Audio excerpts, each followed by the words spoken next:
Private eyes working for the city of Albuquerque. For years, the city has used private investigators, spending millions on them to catch city workers slacking off and ripping you off. What are we getting for our millions? Here's News 13's Tim Maestas on tonight's special assignment. You might never see them, but they are watching. Part of their job is to catch people stealing your money. And what they do is super secret. So much of the paperwork requested by News 13 for this story had to be blacked out.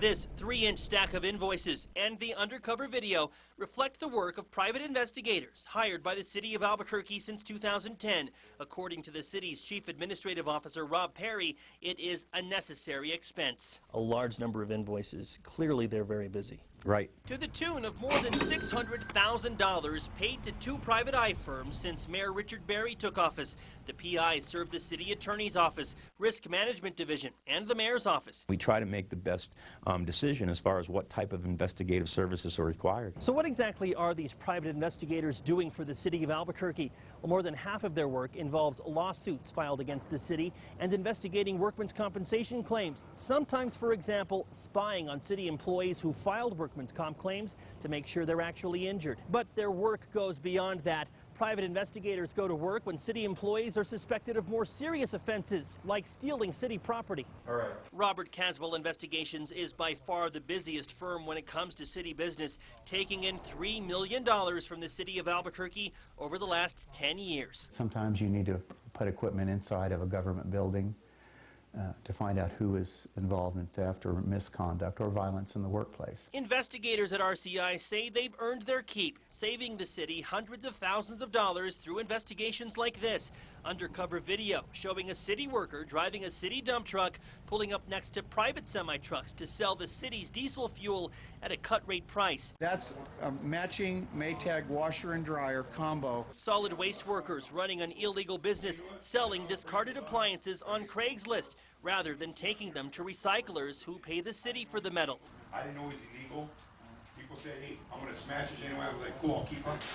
And city workers stealing tools and equipment from a city warehouse, more than $100,000 worth. One of the most recent cases started with the News 13 Larry Barker investigation. I'm going to decline an interview. Administrative hearing officers Anita Reyna and Roberto Albertorio were working side jobs on city time. This is a copy of the internal investigation we did at the Office of the Administrative Hearings. RCI investigators spent 11 days tracking the hearing officers in a case that ultimately forced both to resign. This is Roberto Albertorio's office.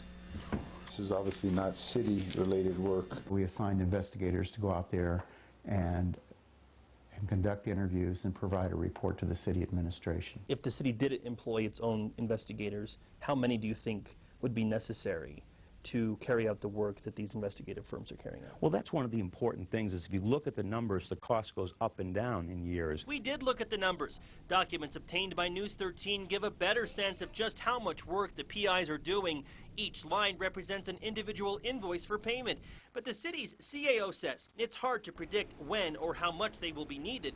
So putting a team of investigators on the city's payroll might cost even more. While an average of $300,000 is going to private investigators every year, the city says a team of, say, 5 investigators with salary and benefits would cost the city about $500,000 a year. Are you confident that the city is saving money by employing these private investigators? This is fairly simple calculus. Perry says it is in the best interest of the city to keep using private investigators on a case-by-case basis. You wouldn't want to overinflate the size of government. And now we figured it out. RCI is ready to pounce on the next one. Tim Maestas, KRQE News 13. Well, why doesn't the city just use its own inspector general's office to investigate city workers? The IG tells us he is pushing for a bigger budget to expand his staff to take on more investigations.